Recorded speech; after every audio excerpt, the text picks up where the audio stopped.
Hi, everybody. My name is Krista, and my astro name is Practical Astros. And I'm here with Janet of Good Sigil. Hi, Janet. Hello. Thanks for joining me today. This is the second episode of just talking to other tarot people about tarot.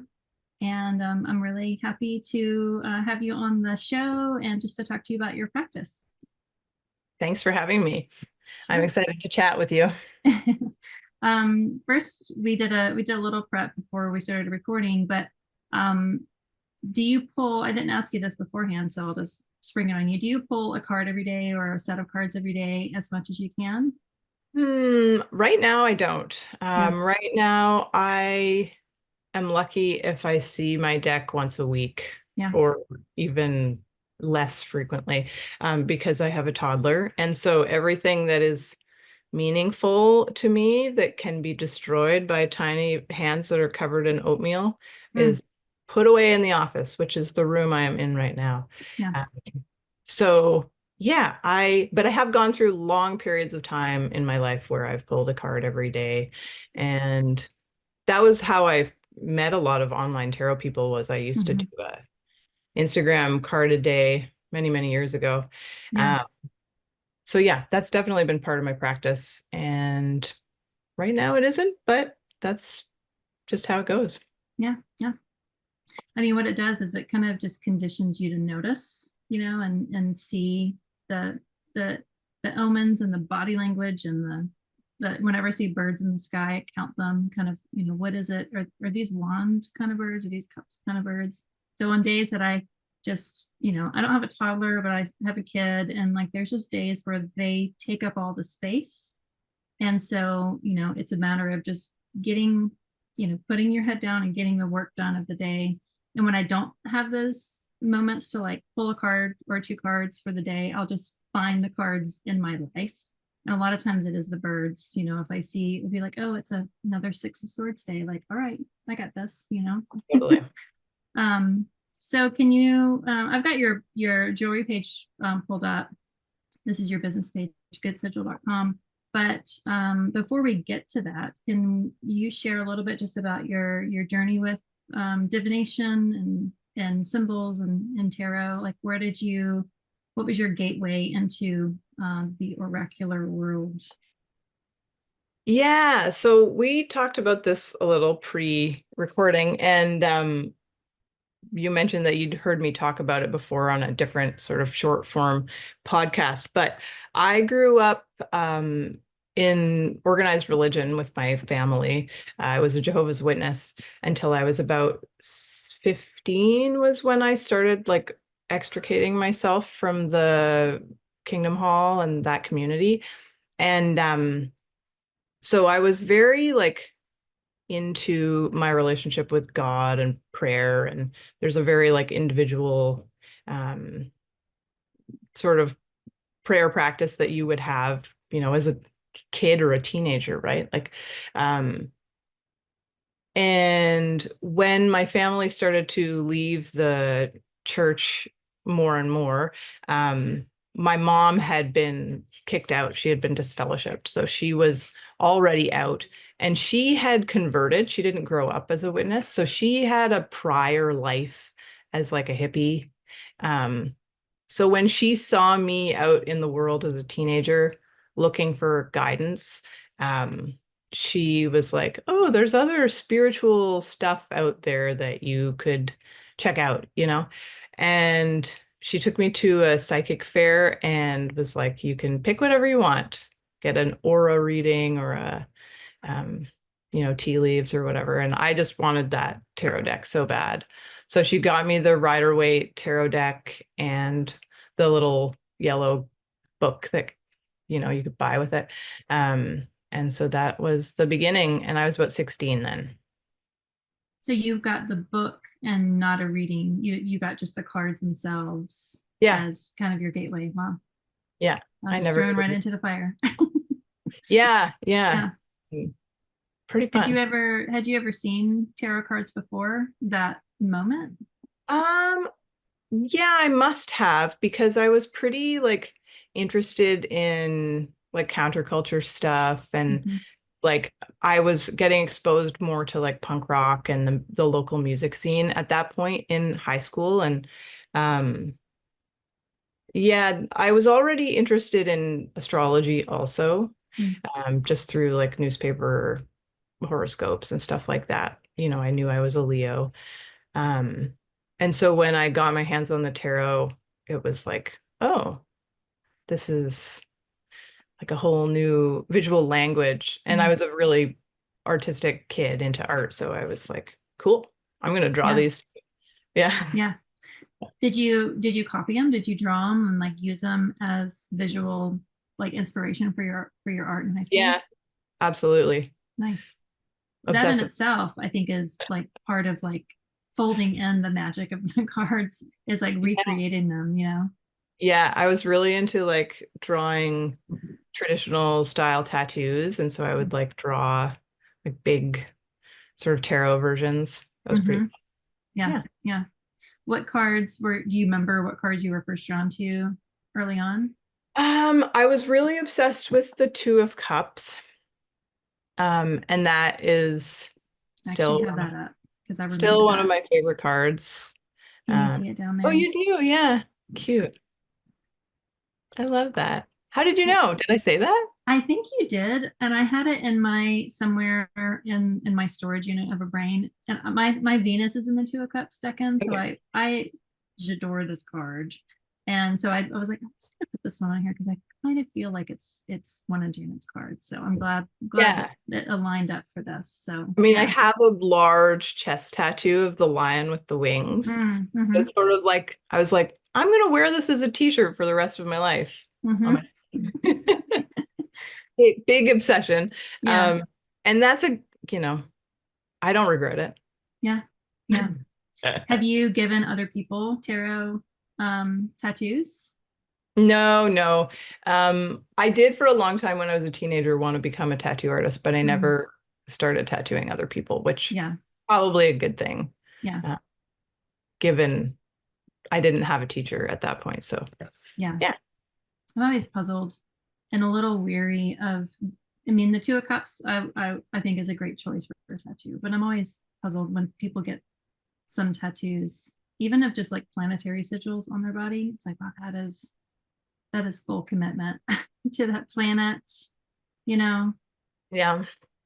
for better or worse. What is it about the Two of Cups that you like? I mean, outside of the lion with the wings. I mean, to me, it's just a gorgeous card. But what stands out to you in this one? Yeah, well, I think the first thing was I am a Leo sun, so the lion was always like, oh, it's so cool that there's a lion in this Mm-hmm. card. Um, but I am also a Cancer, so looking back now, knowing my astrology better, it's interesting that this was my obsession card because this is where my lot of Eros is, Oh yeah. which is cute. And I have a lot of other Cancer placements, but that's the one in this decan. So Mm-hmm. um, yeah, no, I mean, I'm a hopeless romantic, right? Yeah. As many Cancers are. And I've always been, looking for that other half. Yeah. And I've been very lucky to find them in my lifetime. Yeah. Well, what other cards do you remember from back in the day, or are there ones that just have stuck with you for life? You know, I mean, we have cards that kind of stick with us, whether we like it or not. Looking at you, Five of Coins for me personally. Oh yeah. um, like, what are ones that have haunted you or have accompanied you throughout your life in tarot? Um, well, the Two of Cups, definitely. What I was going to say, at the end there was that it was essentially like a love spell. I Mm, wasn't really into witchcraft yet at that point in my life, but like choosing to get like a card mm, about meeting a lover or a soulmate was definitely like intentional for me yeah. at the time when I got that tattoo done. Wow. Mm. But yeah, the other ones that really were obsessions for me early on were also sort of astrologically inspired because I was really getting into astrology at that point in time too. So I got really into the strength card, which, in a lot of correspondences will be related to Leo. Mhm, And then I also got really into the chariot card, um, which is the card that relates to Cancer. mhm, And my dad is a Leo sun, and I'm a Leo sun, and my mom is a Cancer sun, and I'm a Cancer rising, Cancer moon. mhm. So I was like very into this like heavenly alignment, creating my like Yeah. physical makeup. And I was had this whole like plan. And anyways, I have tattoos of both of those cards too. Hmm.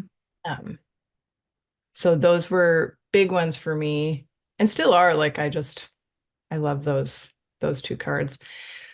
Can As you talk about the chariot a little? I'm curious to see like or to hear you talk about the chariot because a lot of people don't pick up on the chariot.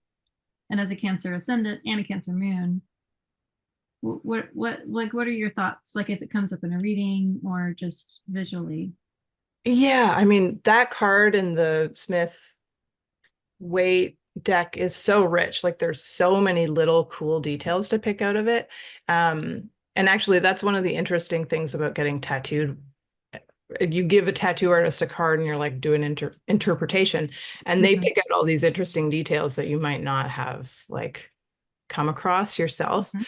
But the chariot, it's really interesting to me because it has so much piled into that image, sort of like Temperance, right? Like Yeah, there's just a lot of little details and a lot of big um, themes that you can read into it. But I really love the chariot, the chariot. It is, it's like all about striking out on a new path, right? mm, Um, which I feel is very Cancer cardinal energy. Like yeah, there's um that impetus, that like desire and like urgency and need to do the thing. yeah, Uh, and that's why I like strength so much as a counterpart, because strength has to do with the like commitment emotionally to the mm, process. mhm, Um, because chariot, I feel is actually a really heady card, and we don't think of, if we're going to relate it back to Cancer, we don't think of Cancer as like a very intellectual sign, but there's a lot of intelligence that comes from being able to experience and embody emotions, right? yeah, So this ability to like, channel the two horses, the will and the consciousness and the emotional body, and like get everything moving in that same direction and like really create power with the body, yeah. um, is is very chariot to me. Well, what is it about like the stone wheels? Like they're like, how do you interpret that with that card? I mean, I have thoughts, but I want to hear like because that's the one thing that confuses people. Are like, what the fuck is going on with those? With like, how is that chariot supposed to move? And to me, it is related to the body and like and the force of momentum. But what do you think? The stone wheels. I mean, it's not in that particular image. It's such a static image. It's so heavy, Yeah. right? Like the chariot itself is just like this incredibly blocky, like sort of two-dimensional looking thing, right? And the wheels, well, I don't know if they're stone. They could be, Mm-hmm. right? The chariot itself looks like it's stone because it's in that same, I don't know. I feel like the wheels are actually wooden. Mm. I'm going to argue with you. Okay. Yeah, yeah. I don't have it in front of me, but that's how like my impression of it is like it's heavy and there's Yes. so much memory into it. I think that's what it is. It's like it's not it is that the Cancerian cardinal nature of it turning, that desire, that urge, that urgency that you spoke of, but like to move that, it takes a lot of energy to move all of that with all of the emotional intelligence behind it. So in my head, it's like concrete. It's like garden ornamentation, like trying to roll that across your yard. It's not flighty. It's very emotionally weighed down. Oh, absolutely. Yeah. I mean, regardless of whether the wheels are stone or not, it's Hmm. like incredibly dense and heavy. Yes. Yeah. And I remember getting it tattooed and giving the image to the tattooer and him being like, there's no movement in this. And like, in order for it to look good on your body, it has to have some sort of asymmetry and Mm-hmm. like flow. And so he put the wind moving through the like The billowing curtain. curtain. Yeah. Um, Huh. and he didn't like create a super dynamic pose, but I just remember that part of the process, him being like, there needs to be something that's not totally just like so stiff about it. Mm-hmm. Mm-hmm. Um, and I mean that definitely informs my like idea of this card as a person who works with it over time, right? Yeah. Um, it is heavy though. I mean, Yeah. It's heavy movement. Yeah. yeah, there's definitely a feeling of like once you make the choice to move the object, you have to keep pushing, you know? Mm-hmm. But yeah, Oh, the chariot. there's so much, right? There's like a little moat back there. There's the castle. There's the like yoni lingam, and then we've got the wings with the centerpiece again. Mm-hmm. There's just so much. The like crazy little moon faces on his Uh-huh. shoulder. Yeah. Yeah. So great. It's a good one. And every time I see like black and white stripes, I always like revert to the chariot. And like in the northern hemisphere, it's their summer solstice, so it's that point of light and dark. Yeah. And I know that it would also exist um for Capricorn for the devil card, but it's like that black and white feels more striking in the chariot and the Cancer energy than it does in Capricorn. Yeah, it's funny. One of my like staple clothing items is a black and white striped t-shirt Oh, always. there you go. Yeah. I always have to have at least probably have Yes. three in rotation right now. Yeah. Yeah. Yeah. So from the psychic fair and then just kind of playing around with it on your own, like did you find books during that time? Were you reading the little white booklet? Were you using your own oracular curiosity with the cards? Like Yeah, I how did you grow from that? I was really into the public library. And so I just like got every single book out of the public library in their occult section, Mm-hmm. like on repeat. I have a few. Actually, I think one of my favorite beginner books that I used a lot at the beginning, I gave away, of course, to someone with a deck so they could get into it. But Yeah. I can't remember who it was. I think it was a Mary Greer book because Mm. she's one of my faves, like Mm-hmm. old Same. school tarot writers, right? Her and Rachel Pollack are like the OG. Yeah. Um, Yeah, so I just got really into reading whenever I could get my hands on, but I mostly just started reading cards for people right away, Yeah. just constantly. Friends, yeah, strangers. I would sit in the Yeah. mall and just like let people come up to me and like read their cards at the food court or the garden, you know? And you just had them laid out and people would just be attracted to them like moths to the flame sort of a thing. Yeah, I didn't ever have a sign or anything. I'd just be like sitting there with them and I always got, yeah, Yeah. It's funny how find you. we're drawn to it. Yeah. Um, coming from the astrology world, you know, to more of the tarot world, I had access to tarot for a long time, but never really felt like I was a tarot reader. So coming to it from an astrological background, it felt so easy. It felt like people were way more into it, like going to a place and opening up the tarot cards. It felt like I didn't have to explain or even use words to attract people over to the images. And as an Mm. astrologer, I was like, God, this is so much easier. to talk Mhm. to people about tarot than it is about astrology, because it just seemed like there was this always this bridge, or this boundary between people wanting to hear about astrology and astrology itself. But then I hear that from tarot people, be like, man, you astrologers have it way easier. Like, people are so against tarot. So I think it's either or. To me, my experience is that people are just, they gravitate towards the cards in a really involuntary way. It's almost like, you've carried a child. When I was pregnant, people would just, their hands would find themselves on my belly. It was just like involuntary. People were just, could not help themselves, even though it's a violation of body autonomy. I started to just do it back to them. Like, I'm the pregnant person, and it's like this new way of meeting. Like, we just put our hands on each other's bellies. But it's like it's an involuntary thing, and it is like that with the images. Like, if people see tarot, they're just attracted to it. And to me, that speaks just to the potency of how potent an image can be, and how limitless and the interpretation it can be. That you don't really get that in astrology. You can in different forms, but it's just a different somatic experience with the images versus the abstract talking about what is going on in the skies. Absolutely.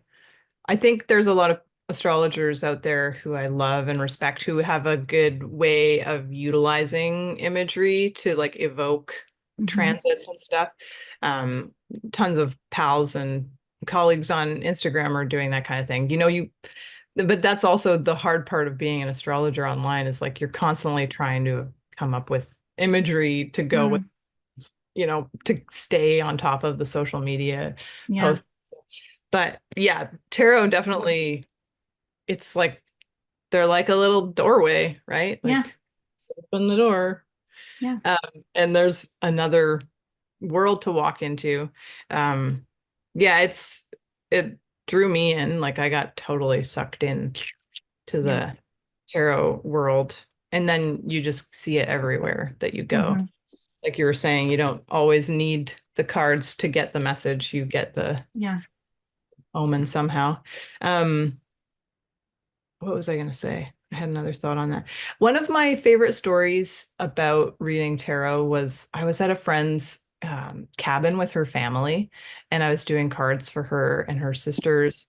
And there was like a family friend or a nephew or something, like a younger Mm-hmm. kid, and he came over and was just like so into the tarot. And Yeah. I didn't pull a spread for him, but he just like came over and started telling us what was going on in the cards that were laid out. And it was Uh-huh. just charmingly accurate, you Yeah. know, just so, so interestingly um, on point. It just, the pithy kids say the darndest things, Yeah. It Yeah. was It was so fun. And that was a watershed moment for me because I was like, okay, um, you don't need to be totally obsessed with getting the meaning right. You need to be in the moment and you need to be interacting with the imagery and with the people that you're talking to. Like anytime you're sitting at the table with the cards and another person, the conversation is the reading, Yeah. you are the channel for the information that that person needs to get, and Yeah. just leaning fully into that and um, having fun is Uh-huh. the best part, right? Yeah. I think it's nice to get kids with tarot, especially because, again, it's images, so you don't have to explain rulership or transits or retrogrades or anything like that. It's just like, what does this image mean to you? And my son is 12 now, but even ever since he was a kid, having grown up in a very religious household, I'm very cognizant of not just like placing my practice on top of my child, but I also have no shame in just practicing adjacent to my child. And so I've had cards open, and he's kicked out of the room now, while I'm doing a video about it. I mean, it's just like it's part of our life. But whenever the cards are open, he's always like, like, can I pull a card? Like, what is this going to be? And he loves to, and he's ever since he was a kid has loved to get swords. And then, Mm. a lot of people don't like swords because a lot of the imagery of swords is kind of difficult, but it just represents like the process of our mind. The Six of Swords is one of my favorite cards in the whole deck. Absolutely love that card. But he would always he loved the swords. He loved the wands. He loved like the action and the spiciness and the fieriness of it. But even in moments of confusion, like we're trying to figure out what is going on with something, I'll ask him like, hey, it's like, hey, can we pull cards, or can you pull cards and then see if you have a better understanding of the school situation based on the cards that you pull. And it just teases out these things that maybe is just kind of floating around in the subconscious that you don't have the language for yet, but the card just reminds you of something, and then it just begins a process where it flows. And to me, that's kind of the swords. It's like it just kind of helps cut through some of the static so that you can kind of keep the journey going. Mm. But like Out of the Mouths of Babes, like finding some of the language that kids have about tarot is nice because it's surprising. It's like, oh, I never thought about that way, but I could totally see it based on your experience or the context that this conversation is happening in, or your perspective of what limited information you have. It's a reminder. It's like the oracular moment is the reading. It's not the cards telling you what to do. It's just having these really, it's almost like painted mirrors to like have a framework of a picture, but really it's just reflecting what you were seeing, and just need a little bit of a container, a tarot container to see it. um so yeah, tarot for kids all day long, in my opinion. I definitely made sure to be the cool witch aunt and Hmm. get my niece and nephew, who are like teenagers now. I made sure they both had tarot decks and Yeah. books at like, that sort of preteen age to Hmm. just so you know, just Yeah. check this out. Yeah. But like no forcing, no, you know, just it's a cool, it's also, I feel like part of a full pop culture education, right? Like Mm-hmm. you gotta have a little occult. Yeah. Yeah. Just a taste. Just a little, just Yeah. yeah. So you sent me two decks that you just kind of wanted to mention. So this is the first one I pulled up. Do you want to talk about this deck a little bit? Yeah, I just love this deck. It's beautiful. The images are like these extremely gorgeous oil paintings. These folks, Usi Design, have done several different decks, but this Mm-hmm. one I use, this is like my primary reading deck if I'm going to do a reading for someone right now. And it's really, really calm. It very much follows the Rider-Waite Smith formula. That deck, that card, the Seeker, is their like personal imprint card. That's Mm-hmm. in the regular Waite Smith's deck. So it's an addition. It's like the 23rd card, I guess, in the majors. Mm-hmm. And it comes with moon phase cards, which I think are kind of cool. Are I don't those like actually, holographic? yeah, they're really pretty. They're mostly scattered through my house as bookmarks. Yeah. So they're pretty. I haven't really like used them in readings, but they could be great for like doing a moon phase reading in particular. But Yeah. yeah, I love this deck. It's really to the point, and there's something calm about it that I enjoy. Yeah, They're beautiful. Yeah. I'm quite Is fond. this a newer deck? When was this printed? It's probably 5 to 10 years old at this point. Okay. It's not super new, but they've done a few, I think, since. They have some really cool Oracle decks too. Um, That is a beautiful death card. yeah, The totally arrow dope. wings. I mean, It's like extremely heavy metal. The death card is always heavy metal, but yeah. And like even just the shape of that flower kind of reminds me of the white flower on the flag of the Rider-Waite Smith. it's also reminiscent of the Fool card, like the Mm-hmm. little, It's going from a different direction, yeah, It's I love beautiful. I love that one. So yeah, that's my primary Like if I'm gonna pull cards, that's the one that's out right now. Hmm. I've been building a relationship with that deck for a while. Um, and it's just like it's not warm and cozy, but it's not mean-spirited. Hmm. That's It's always very, nice. it's very like I usually find it very reassuring, but not like in a saccharine way. Hmm. It's more like, yeah, you already know, just, you know, this is how it's gonna go. Yeah. Yeah, if you're in the space where you need it to be a little like holding your hand, there are different decks for that. Like an everyday one, it's good to have that balance. Yeah. Um, the other deck that you brought up was the alchemical tarot. So do you want to talk Yeah, about this one here? I have a deep love affair with this deck. Um, I've been totally obsessed with it for many years and have done hundreds and hundreds of readings with that deck. This edition that is on the screen right now is Hmm. a little bit different from the one that I have. It's like he's gone through and done several different editions. I think I have the second or third. And this one on the screen is the sixth edition, but they're all insanely gorgeous. I'm Are the images on the cards different than the ones that you have? just very, very slightly. Yeah. But yeah, I'm just really obsessed with Robert M. Place and all of his art.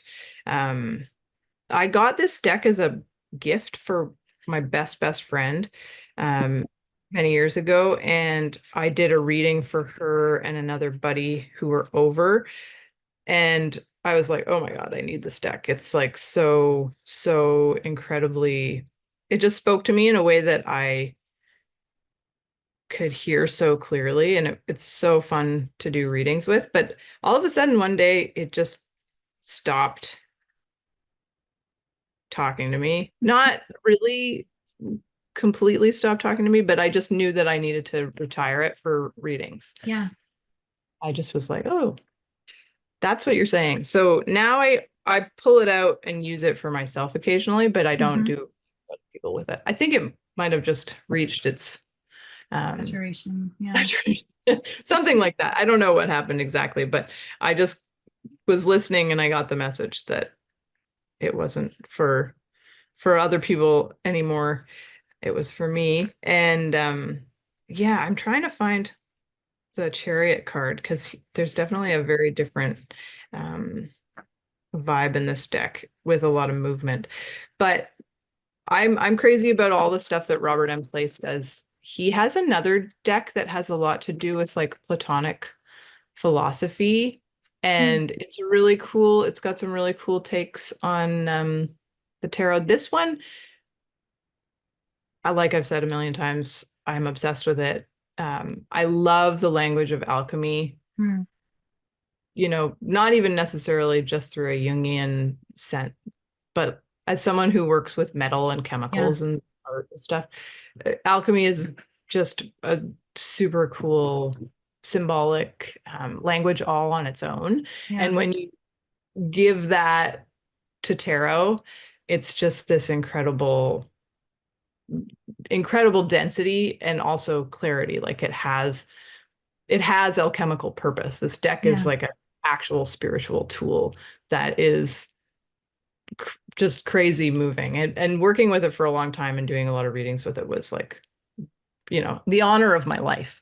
Yeah. I'm Yeah. obsessed with it. If Well, I could even just this card here, like having like the 22nd card for this deck be truth and just have kind of, this alchemical shape with fire at the top, um, is yeah, is nice. it's fun. It's just fun. It has a sense of humor. Like there's two lovers cards in my I'll edition of it. stop the share so we can see it better on the And there's screen. one where they're copulating. Uh-huh. There they are. It's fantastic. And there's Yeah. one where they're more just like in sort of a touchy-feely, Yeah. but it's so good. Look at his butt. His butt's so great. And It's Cupid's right so there, like, you better not stop right there. Ingenio, man. It's so Yeah. good. Yeah, so it's just there's a sense of humor, there's like a lot of art history reference. There's just like I don't know, I'm crazy about this deck. I can never talk about it enough. It and his he has a number of different books about tarot that are really fantastic, and the Mhm, guidebook that goes with this deck is cool because he has a slightly different take. It's not exactly Rider Waite Smith. mhm. It's very influenced by that, obviously, but um it's not just a copy. Yeah, It's got its own alchemical system that works within it. So it's really fun for that reason too. which I think is good because I mean, it, it's any of those guidebooks, if they're written well, they are that person's transmission of the cards just through them as the vessel. But Totally. we're not limited, we're not boundaried just by that one person's transmission. The idea of the cards is like you can kind of step in and be that transmitter.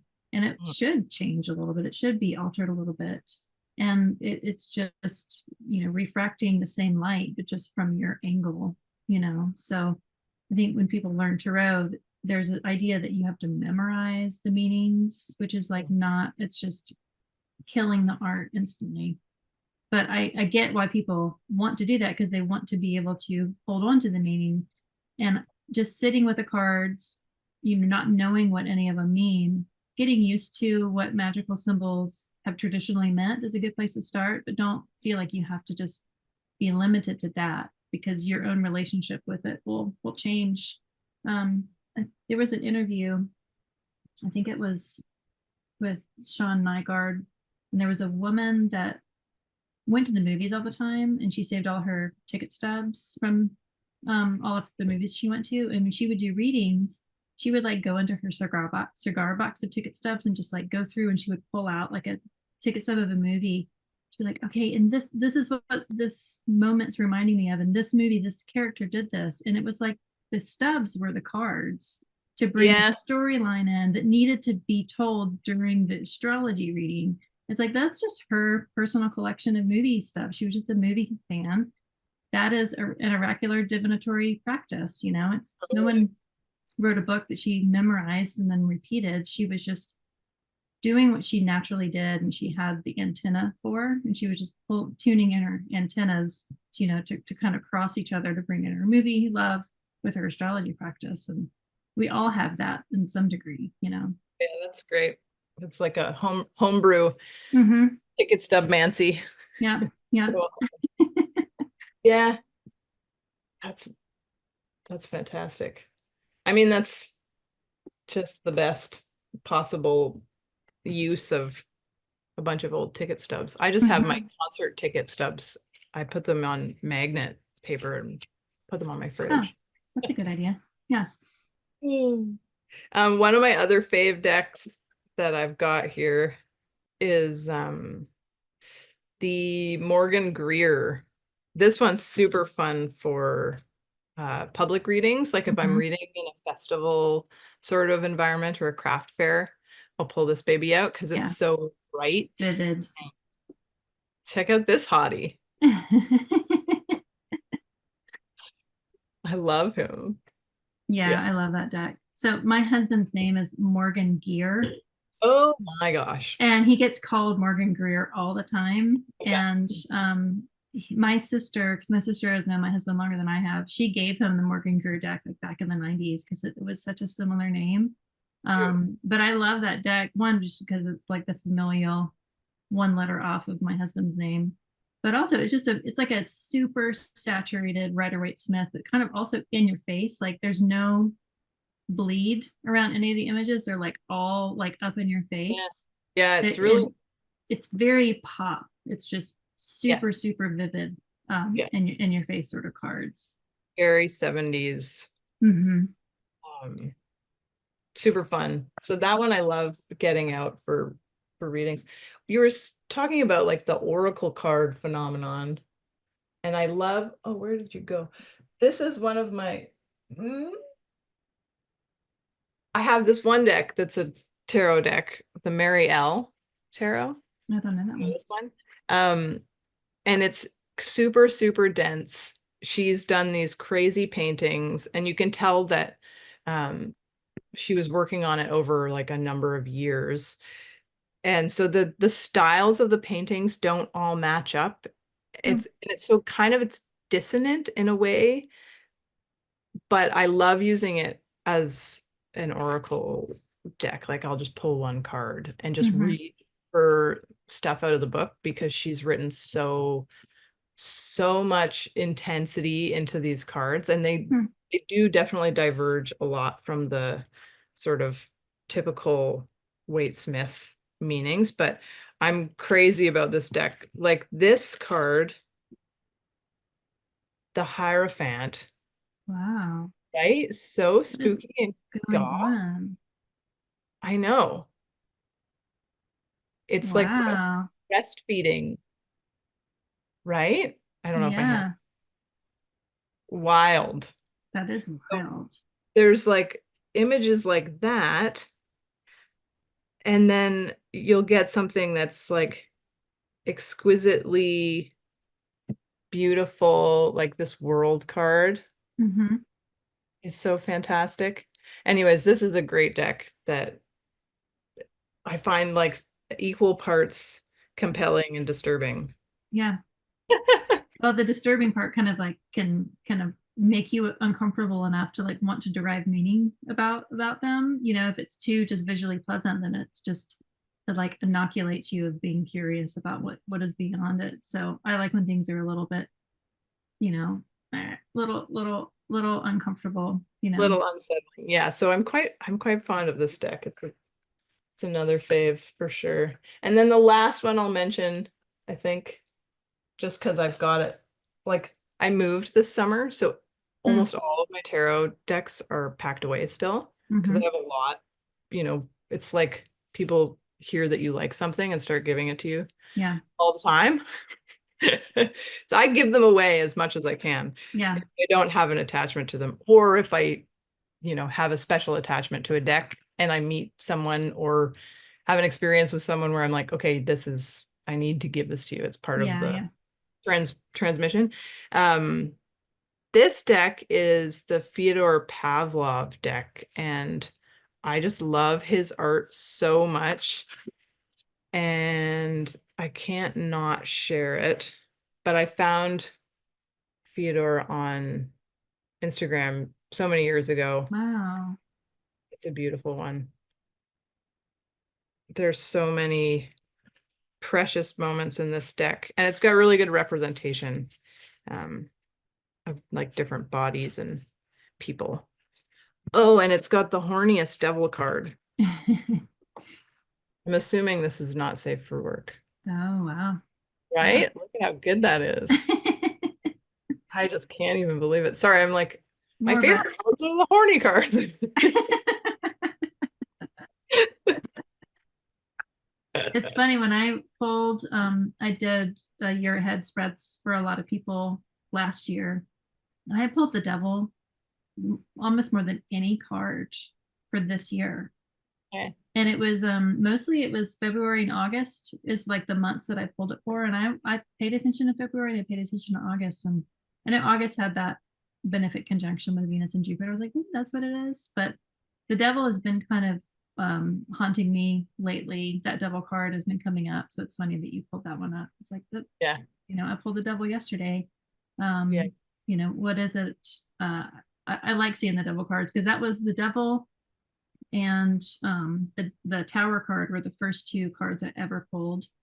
The first time I ever touched tarot was at my sister's boyfriend's roommate's house, and I kind of knew that they existed, but I was a good church kid and had never touched them before. And I like pulled one. It was like immediately affirmed my fears, and then pulled the other and immediately affirmed my fears. So the devil and the tower have a special place in my heart just for that reason. Oh, that's great. Yeah.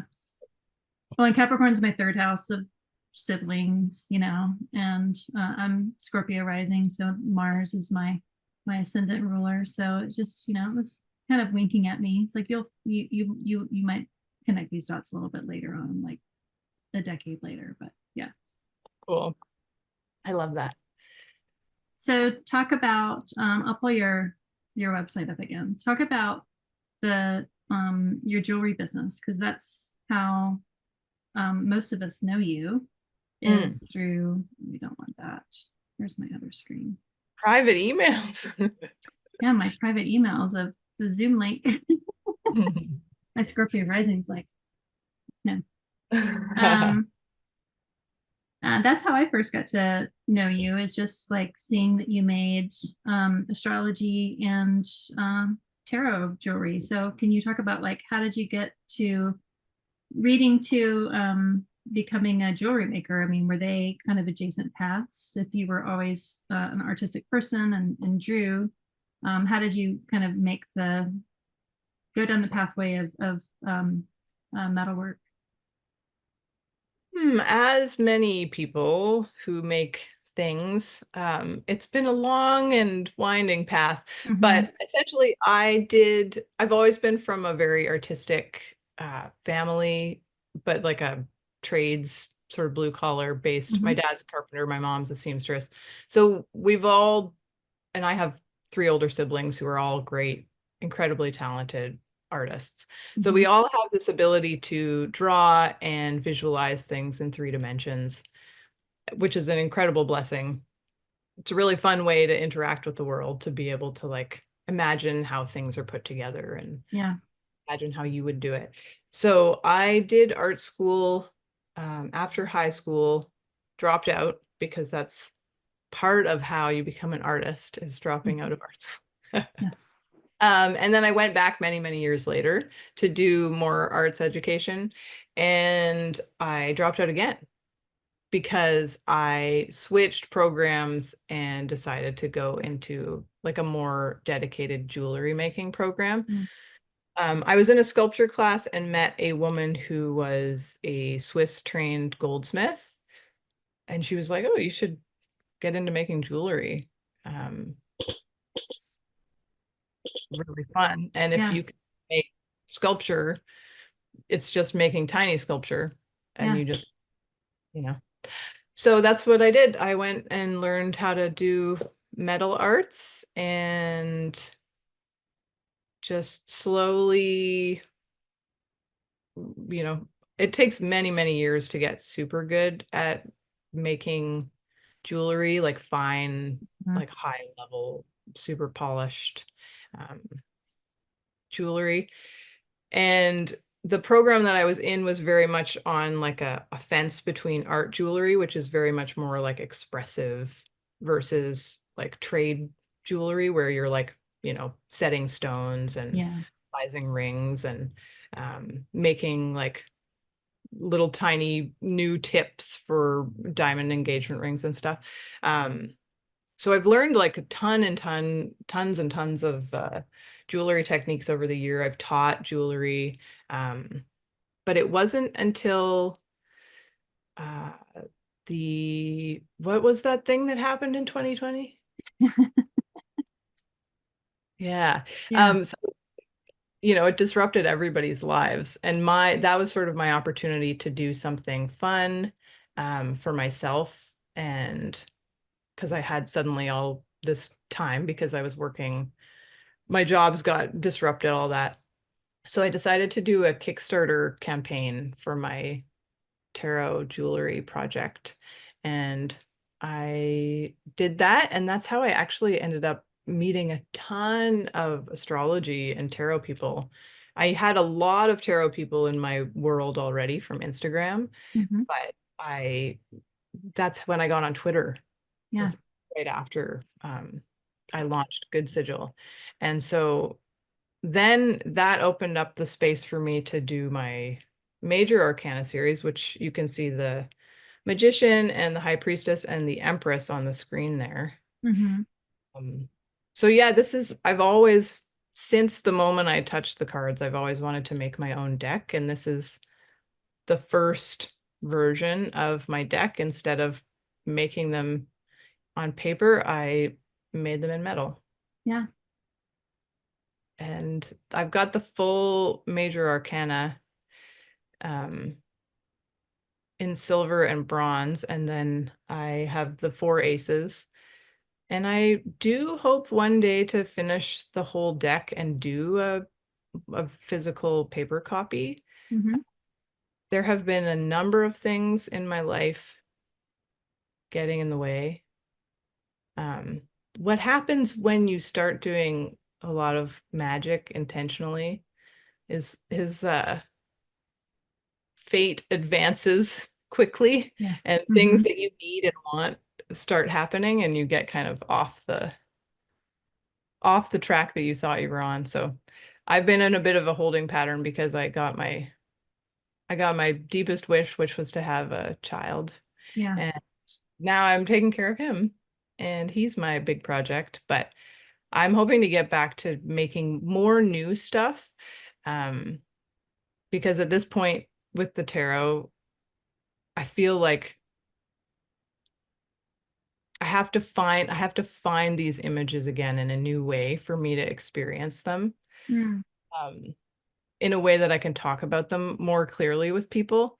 So you can see from the website, like I was trying to distill and like take, you know, small these pendants are like an inch long, right? So I'm Mm-hmm. trying to take as much information from the card and make it into like a cool little portal that you can wear. Um, and I think some of them I did a better job on than others. So I'm really interested in doing like a big rework. And these first editions, I don't know, kind of think I might retire them um, and do work on some new versions, but I'm just playing with a lot of different ideas right now. I love that chariot. I know. I was gonna say, like, I of all of them so far, that's the one that I feel like you really hit on something or connected with something there. I like the hanged man, the martyr. Um, if I scroll, it goes to the back side of it, but I like that image that's there. But the Yeah, so chariot one is beautiful. it's been a fun project, like a multi-year project. And I don't feel like it's finished yet. I feel like this was just like the first layer. Mm-hmm. Um, so I'm kind of excited to do a little transformation with that. Um, the world is my oyster, right? The world card is your oyster. The world card is my oyster. Um, so this is your website, goodsigil.com. Mhm. Let me move our pictures out of the way. So people can go there to find all your jewelry, but then they can read about you. And you also have readings. You do readings for people, Yeah. astrology or tarot. So you can go here and click to book a link. Yep. Um, before we close out, do you have anything else to share just about your practice or a card that we haven't spoken of that you want to give a shout out to, or just anything else to share before we end? A card I want to give a shout out to. Is there one that's kind of like floating around your head? You're like, Well, I will say the one that I'm always giving a shout out to is death. oh, Crazy about death. what do you like about death? It's just heavy metal. Mm-hmm. And that Morgan Greer death is, I love that one. I Yeah, love that one. Yeah. it's so good. Um, yeah, I feel like the death card is a great litmus test for, how people see the world Mm, and interact with life, actually, mhm. because like you can't have one without the other. Yeah. Um, and I feel like as a society, we're super weird about death, and it's something that we should be confronted with in a spiritual way. And tarot Mm, presents that opportunity, right? mhm. Like the death card. What does it mean? Oh, Yeah. it means death, right? Yeah. Um, and that's a thing that happens in lifetimes and Hmm. our communities and families and stuff. But the other card that I love is and need to shout out is the Empress. I never, ever, ever used to pull the Empress card for myself. And she is my card for this month. And I did my year ahead reading. I pulled the Empress for November. So she's come up a few times lately for me. And Yeah. it's always like, she's a warm hug. She's like big sister, Hmm. you know, like, Whenever whenever I before any sort of reading or recording, I always kind of I pull the cards out, I see what's on the bottom of the deck, just to kind of see kind of like what's kind of behind the scenes, and then I'll pull a card. And then for today I asked, I was like, is there a major that kind of wants to kind of show up? And it was the Empress. So it's nice that she is kind of winking at you. That's great. See, I told you. Mhm. Yeah, always Got works. the last word. Uh-huh. Cute. I had a conversation with a friend today that got some help news that kind of just makes life mean more when you're facing, potential mortality. It's not imminent, but it just kind of, as you get older and you get these health diagnoses, you're like, oh, wow, okay. And having had that experience, myself, I was like, this is actually like such a great gift once you get beyond like the shock of it and the pitifulness of like being the recipient of news about your own body. It's like when you are reminded that you don't know when you're going to die, none of us do. When you're reminded that maybe your mortality is sooner than you thought, it makes you live so much more richly. And to me, that is the death card. It's like death happens like all the time in many forms. We practice dying every night we go to sleep. We get reborn again. We wake up every morning. And when you have that knowledge of a diagnosis, or maybe even just like a foreboding dream or sense, so like maybe things are going to change in a relationship, or maybe my job's going to end. When it's about your own body, it hits a bit different, but it's like eventually it becomes such a great gift, because then you just carpe diem, carpe noctem. You just really enjoy living. And the fear of, if you're fearful of dying, what that fear is like the desire to live. And that's why we're here. It's like, if we're here living, if we have that like really charged motivation and urgency to live, like that's the best thing that death can give you. So I love the death card just for that.